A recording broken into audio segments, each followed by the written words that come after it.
Here's Charlie with his hot dog. Doodle time. What's more American than a hot dog?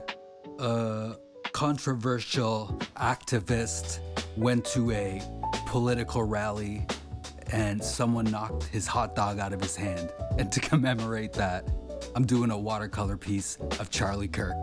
Just a man and his hot dog. I'm using some watercolor paper, Strathmore 400, which is the rating of the paper. I've got watercolor paints and a palette to put my paints on, some brushes. I just got a cheap set of watercolor brushes. I'm using masking tape to tape down my paper in place. I'll need water, obviously. I got some pencils. I'll be using 3H and 2B. An eraser to clean my mistakes, and a white gel pen. All right, Charlie Kirk, what do I gotta say about him? Nothing. Let's get started. So I'm gonna start by taping down my paper in place so it doesn't move around for the camera. What this also does is it gives me a nice border at the end when I take the tape off. So all the parts of the painting that are covered in tape are gonna remain white.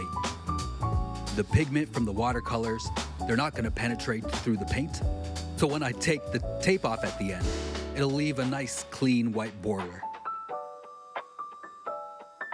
All right, so working on this drawing, I'm gonna fast forward through this part. There's nothing independently interesting about any parts of this drawing, I don't think that's worth sharing. All I'm kind of doing is lightly going around and setting up a outline for all my pigments, all my colors, where they're gonna land. And then I'll lightly kind of block out different shades on parts of the picture, which will give me a good idea of how different values of colors block together in different parts of the picture.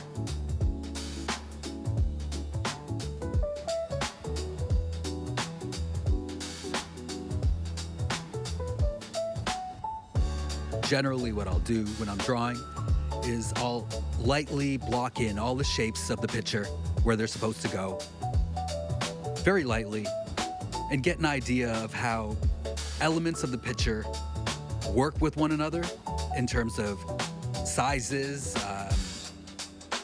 and etc., I guess. And then I'll go over, once I'm happy with that, I'll go over a little bit darker with a softer pencil and commit to all the lines that I put in place.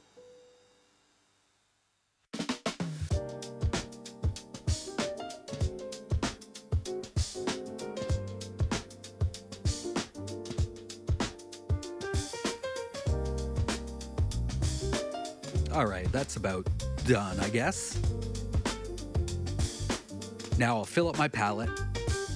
Now when I'm selecting colors for any picture, if I'm working from a reference image, I'll try and gauge what my palette should be just based off of that picture. Based on, in my head, what colors I'll need to mix together colors and hues to give myself an accurate representation of whatever I'm trying to create.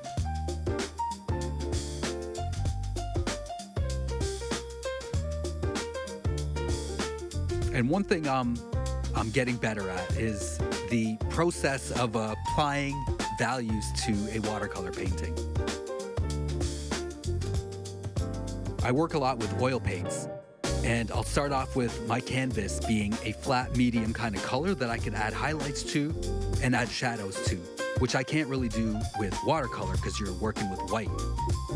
It's an additive process, so you're adding colors from light to dark.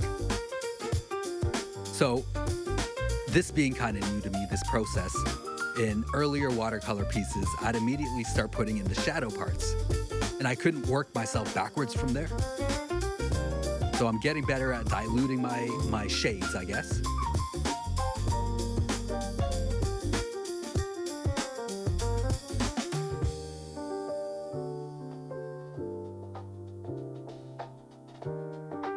just roughly going in on the face and applying areas where shadows are gonna land. I'll do the same with the background a little bit. I find as soon as I put color into my background, it gives me a really good idea of what the foreground looks like. What I mean by that is if I color in the foreground, let's say I'm doing this picture of Charlie Kirk,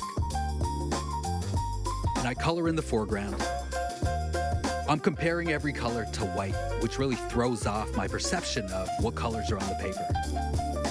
As soon as I fill up the background with any color that's not white, it's gonna give me a bit of a better idea of really what the foreground colors are being perceived as.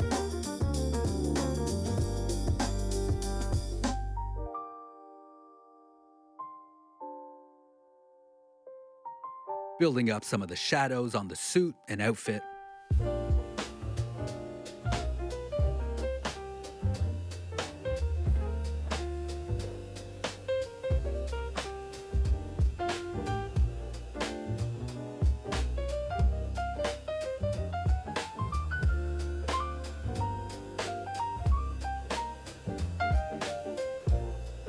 Some shadow in the hair area.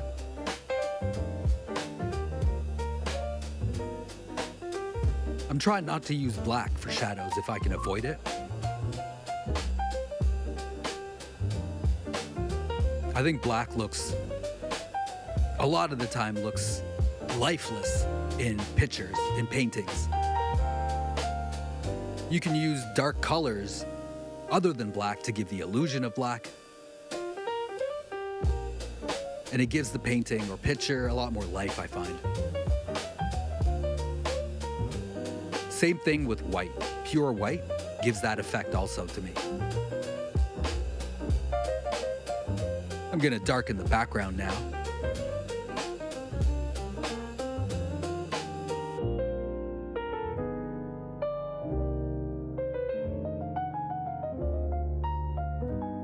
So originally, I started filling in with this size brush, filling in an area in the background, and I realized that's gonna take a crazy amount of time. I can be more efficient.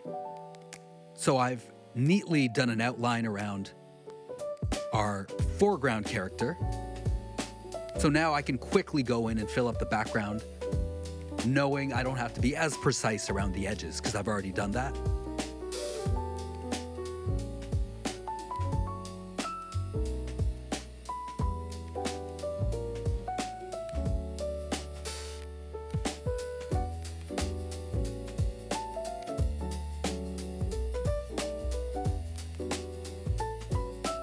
Trying to find the right color for this tie. It's oh look, I went over the edge there. I was trying to erase it with paint. The white gel pens I often use, they're great for cleaning up areas where you go over with the wrong color or go over the line. And that area needs to remain white. I can go in with the white gel pen and just clean up any of that. Anyway, about the tie, what I was saying. I'm having trouble here getting the color of the tie, and I do throughout this painting.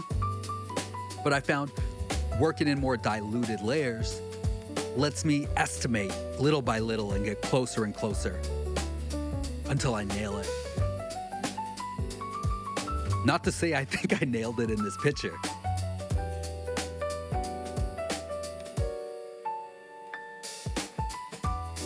Some shadow to the hand.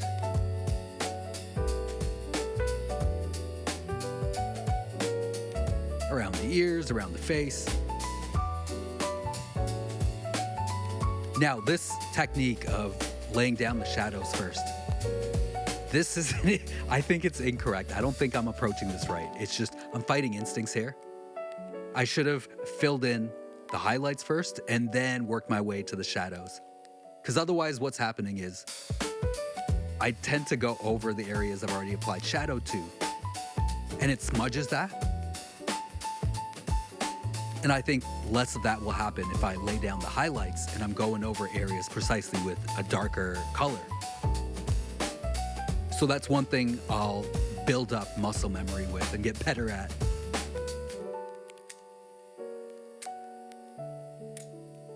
What's cool watching this in a faster speed is you can kind of see the water drying before your eyes. I think that's not something I notice when I'm doing it in real time.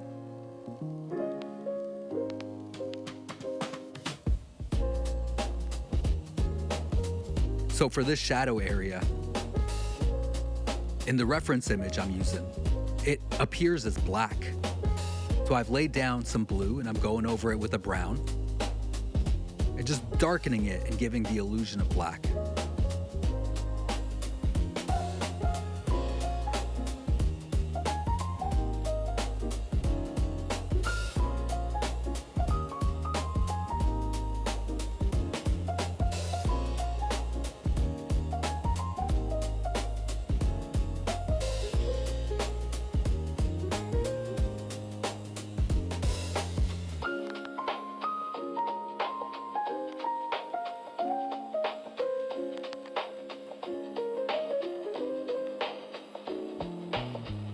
The jacket here has been pretty easy to navigate in terms of recreating it, I think, other than the sleeves.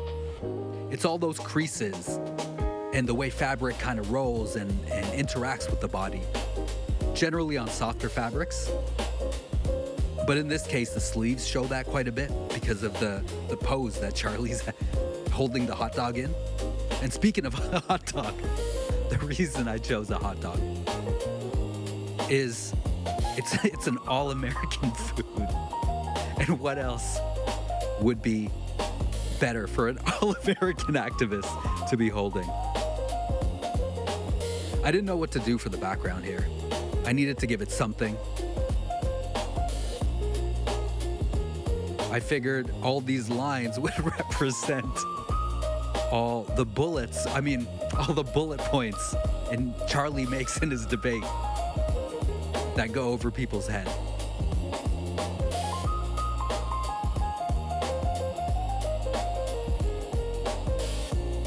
Now I'll add a bit of shading to the white shirt Charlie's wearing.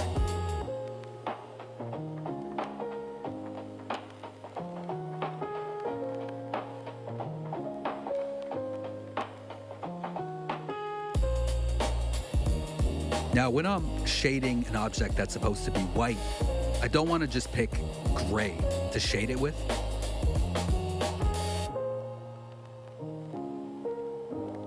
The color of Charlie's suit, for example, will reflect light blue a little bit onto his shirt. And other colors in the environment that anything is in is going to pick up colors from the environment around it, even in the shadow parts.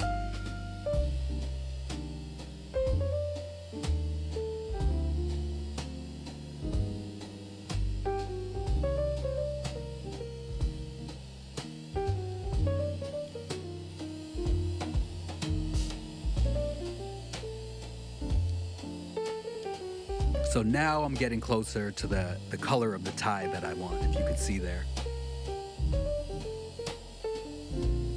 Getting some of the shape of the hair in place now, the eyebrows.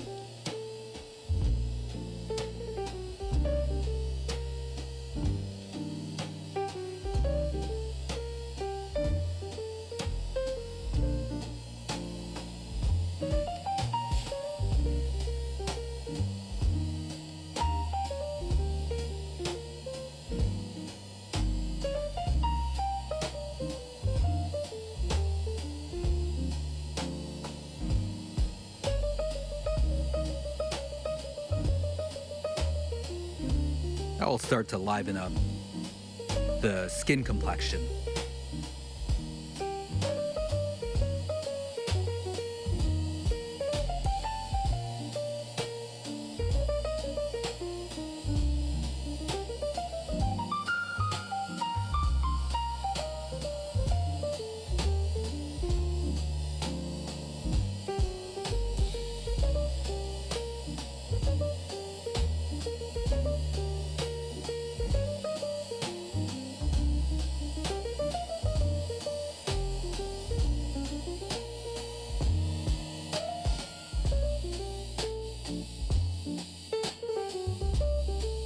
Oh, getting the color in the lapels of the suit really brings this to life.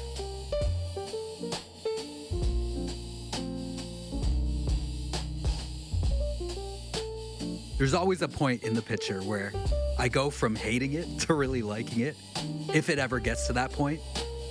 But there's always this line I cross in the process. And I think filling the lapels in was that line for me in this picture. Sometimes that line, I'll never approach that line in a piece. I'll work on it and finish it and hate it still. But oftentimes there's a point where I go, you know what, this isn't as bad as I was making it out to be. But that happens during a certain point in anything I work on.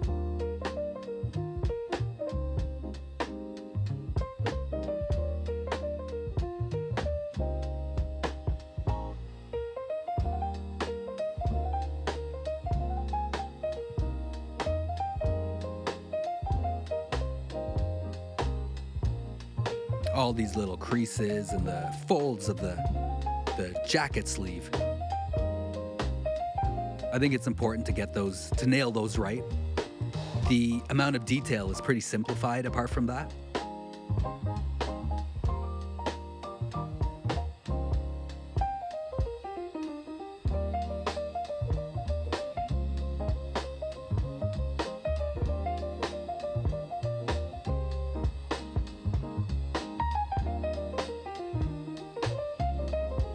Oh, I think I'm really capturing the look of a man who hates immigrants.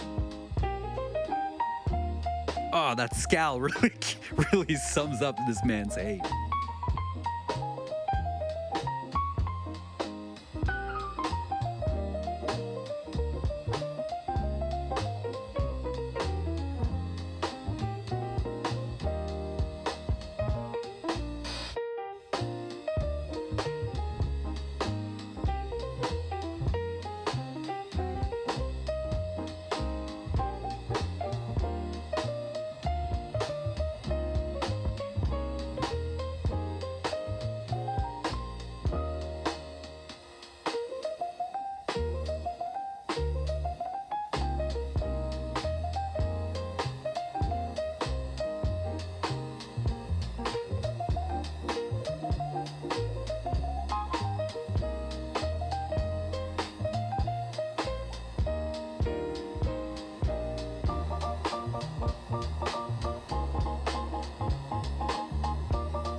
I'm obsessed with outlines.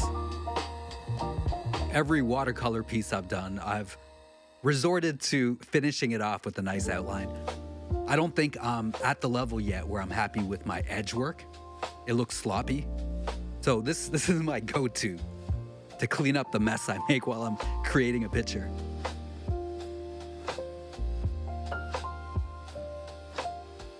So I'm going in with a real fine brush here.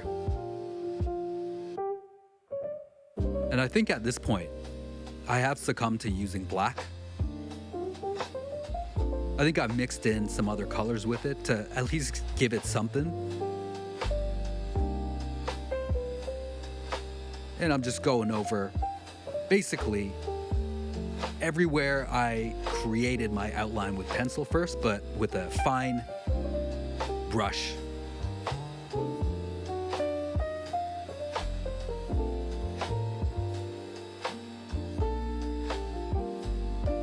I just find this makes the picture look so much cleaner and complete. I think that's the main thing. It looks so much more complete.